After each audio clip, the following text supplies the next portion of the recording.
Hi hello வணக்கங்க. நம்ம இன்றைக்கி வீடியோவில் கோவக்காய் பொரியல் தாங்க செய்ய போகிறோம். வாங்க எப்படி செய்யலான்றதை பார்க்கலாம். ஃபஸ்ட்டு வாஷ் பண்ணி எடுத்துக்கிட்டேன். இதை நம்ம கோவக்காயை சன்னமாக நைஸாக நம்ம அரிஞ்சிக்கலாம். ஃபஸ்ட்டு நம்ம கடாயை அடுப்பில் வச்சுக்கலாம். சூடானதும் 2 டீஸ்பூன் ஆயில் சேர்த்துக்கலாம். இப்போ நம்ம 1 டீஸ்பூன் கடுகு பொரிய விடலாம். இது கூட ஒரு வெங்காயம் கட் பண்ணி போட்டுக்கலாம்.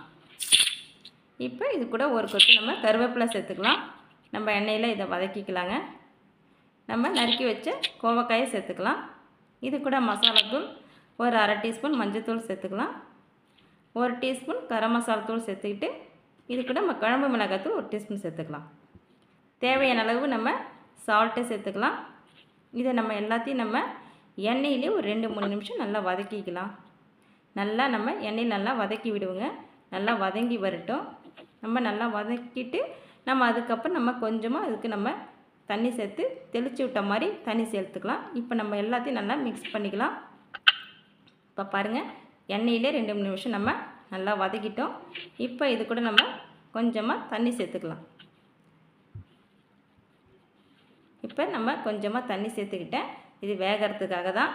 நல்லா மிக்ஸ் பண்ணி நல்லா நம்ம கலந்து விட்டுடுவோம்.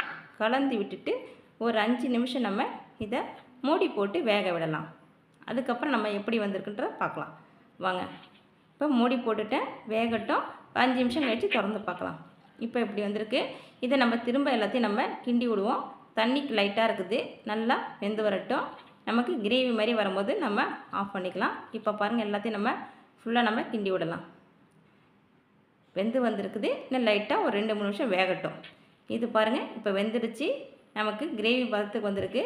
இது நம்ம சைட் டிஷ்ஷாக சாம்பார் சாதம், ரச சாதம், தயிர் சாதம் இதை நம்ம கூட வச்சு சாப்பிடும்போது டேஸ்ட்டு அட்டகாசமாக இருக்கும். ரொம்ப நல்லாயிருக்கும். கோவக்காய் பொரியல் பிடிக்காதவங்க கூட ரொம்ப விரும்பி சாப்பிடுவாங்க. இந்த மெத்தடில் செய்யுங்க, ரொம்ப டேஸ்ட்டு அருமையாக வரும். ரொம்ப பாருங்கள், இப்படி நல்லா வந்துருக்கு பாருங்கள். சைட் டிஷ்ஷாக நல்லாயிருக்கும். பிடிச்சிருக்குன்னா நீங்களும் இதேமாரி மறக்காமல் ட்ரை பண்ணி பாருங்கள்.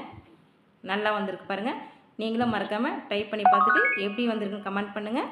எங்கள் சேனல் சப்ஸ்கிரைப் பண்ணுவீங்க, லைக் பண்ணுங்கள். நாங்கள் போடுற வீடியோ உங்களுக்கு நோட்டிஃபிகேஷன் வரும். அடுத்த வீடியோவில் பார்க்கலாம். ஓகே, பாய்.